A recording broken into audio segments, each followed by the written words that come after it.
Olá, eu sou Bruna Van de Cock e hoje a gente entra no quarto módulo da nossa formação de educação patrimonial e vamos falar sobre cartas patrimoniais.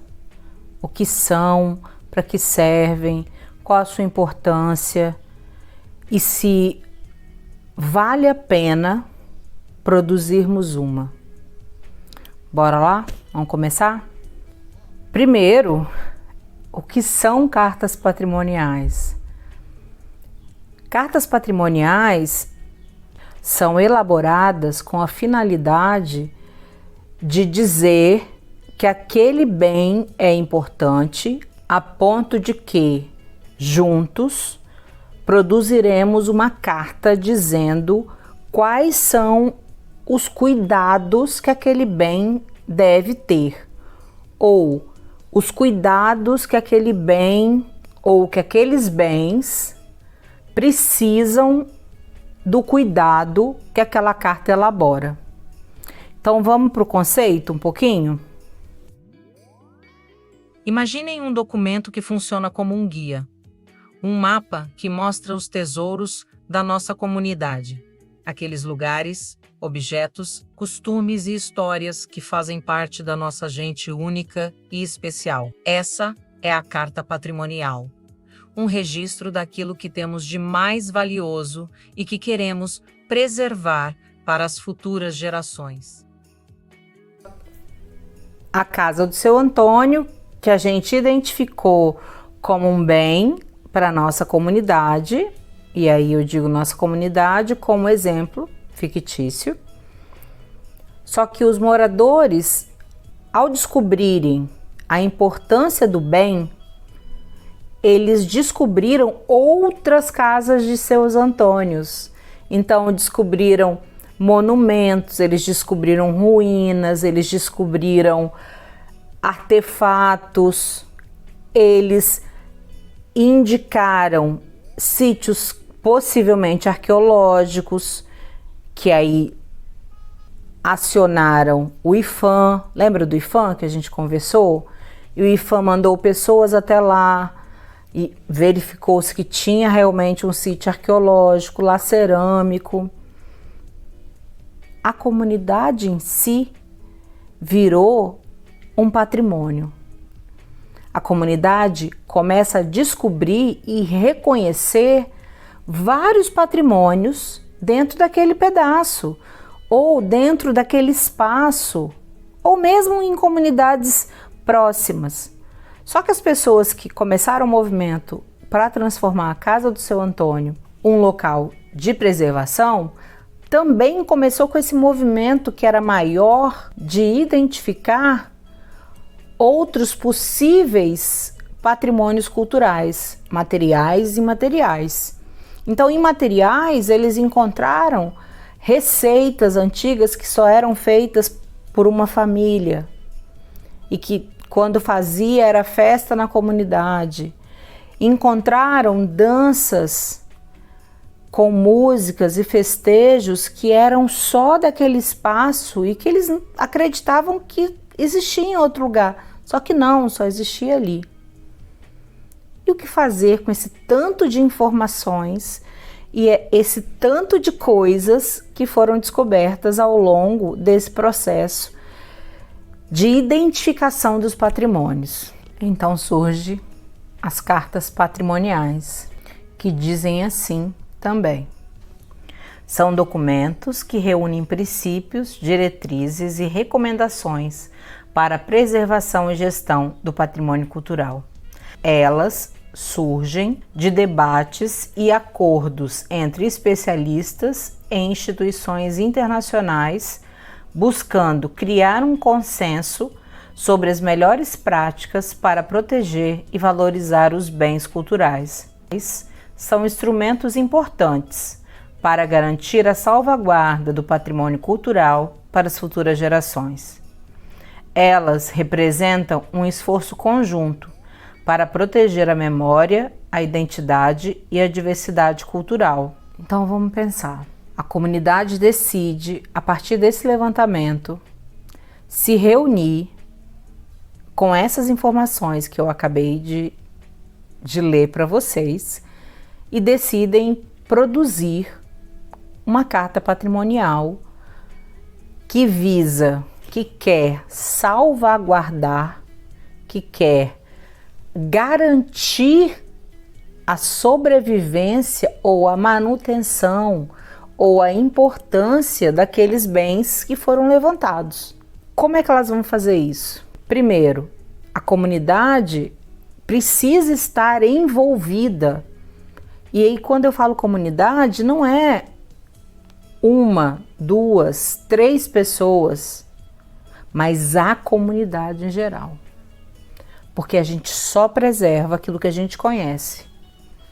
Então, o primeiro passo para que essa comunidade participe seria sensibilizar, mostrar a importância desses monumentos ou desses patrimônios culturais, imateriais e materiais. Então, após essa sensibilização, começa-se a formar consciências dentro dessa comunidade. Então, vamos colocar, começamos em 3, hoje somos 20. Se cada um desses 20 trouxer mais 2, a gente já tem um número bem maior. E quando temos um número maior, conseguimos pensar melhor. Então, juntos, vamos detalhar dentro das cartas patrimoniais ou carta patrimonial, se for uma ou se for mais de uma, o que cada bem tem de importância e como fazer para que esse bem seja preservado. Então, inicialmente, a função da carta patrimonial guarda, que é a proteção, a memória ali registrada, os costumes também registrados, os casarios, as praças, tudo aquilo que elencamos, tudo aquilo que dizemos para nós e para os nossos que é importante preservar. Tudo bem até aqui? Eu vou trazer um exemplo aqui das primeiras cartas que aconteceram e onde elas aconteceram e qual era a função delas. Vamos lá? Carta de Atenas 1931. Uma das primeiras cartas que abordou a preservação de monumentos históricos. Carta de Veneza 1964 trata da conservação e restauração de monumentos e sítios. Carta de Washington 1987. Voltada para a preservação de cidades históricas. Carta de Burra 1999 aborda a conservação de lugares de significado cultural. Essas comunidades aí são comunidades internacionais. Na cidade de Atenas, em 1931, já aconteceu a Primeira Guerra. Eles estão entre guerras, iniciando a Segunda Guerra Mundial. E durante a Primeira Guerra se destruiu muitos monumentos importantes para a humanidade. Então, Atenas, que é considerada pelos europeus a sede do início do pensamento filosófico, intelectual do mundo, ganha esse status de vamos sediar então essa primeira abordagem para que possamos garantir a salvaguarda desses monumentos históricos. Vamos lembrar, Coliseu Romano, os templos de Apolo, os templos dos deuses, né? Tanto de Atenas quanto de Grécia, né? Da mitologia grega que a gente estuda na escola. Monumentos como a gente já viu aqui também, o Aquedutos de Roma.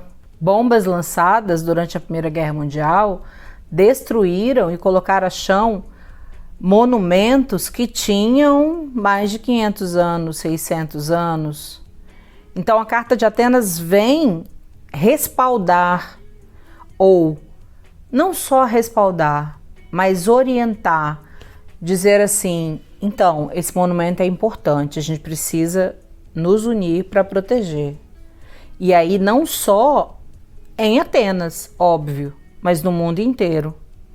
Então essas cartas patrimoniais, elas não têm apenas âmbito daquele lugar. Então assim, ela serve só para Atenas? Não. Ela orienta de maneira ampla, e aí podemos pensar assim, então eu posso aplicar a Carta de Atenas aqui para minha comunidade? Pode, pode. Porque ela fala de monumentos culturais. Só que eu posso criar a minha própria carta? Claro. E eu acho que isso é tão importante quanto a Carta de Atenas. Quando nós nos juntamos para produzir e dizer para o resto do mundo, ou que seja para o nosso município, que ele olhe e entenda que nós, juntos, produzimos uma carta que serve ou servirá para ditar como será a preservação e, mais ainda, qual a importância desses bens materiais e imateriais para a nossa comunidade. Até porque, vamos lembrar um pouquinho, a cultura, a memória e a identidade, elas são base da nossa sociedade. E essa sociedade, ela é viva. E essa comunidade é viva. Então só existe patrimônios materiais e imateriais se existem pessoas que olhem para a casa do seu Antônio e digam: a casa do seu Antônio é importante para nós. Por quê? Por causa da minha infância, por causa dos inúmeros fatos que a gente já levantou há alguns encontros atrás. Então, resumidamente, o que é geralmente uma coisa difícil de compreender, mesmo dentro da academia, são as cartas patrimoniais, e eu espero de coração que a gente tenha começado a entender um pouquinho sobre cartas patrimoniais, e a gente continua essa conversa no próximo encontro. Até lá!